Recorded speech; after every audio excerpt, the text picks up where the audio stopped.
Yes sir, dahil shoulder day ako noong Lunes ng umaga, kaya inumpisahan ko yung workout ko sa isang mahiwagang upright row. Gamit ko rito C-bar.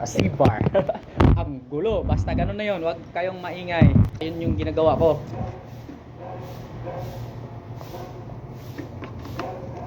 Ang ginagamit ko dyan, 50 pounds. Bali 50 pounds lang, 25 yung kabilang side. Kaya ganon yun. Dahil nga nagtitipid ako ng lakas ngayon, ginawa ko tong superset tawag ito. Pagkatapos kong mag upright row, sinundan ko kaagad ng side lateral. Para yun na nga, pagka nakaramdam ng pagod, uwi. So, ayan, kagaya ganyan. Okay, tapos nag drop sit pa pala ako rito. Ganun pala ako kasi pag talaga drop sit pa. Hindi sure pala sa ginagawa. Pagkatapos ko basta ganun yun, wala lang talaga akong naisip na sasabihin, basta ganun yun.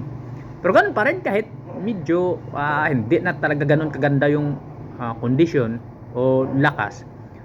Time under tension pa rin yung gamit, hindi pa rin natin baguhin yung execution natin. Kung ano yung execution natin noong bulking, ganun pa rin kahit cutting, kahit diba, anong pizza na ba nung 15 pala noong Lunes.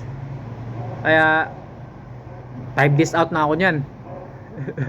Biglang na gano'n. Tapos yun na yung sinasabi ko na sinundan ko agad ng side lateral kasi dito nga mabilis talaga ako makakaramdam, talagang parang times 2, times 3, times 10 ang panglalambot kong mararamdaman pagka nag shoulder workout ako, lalo na sa mga isolation.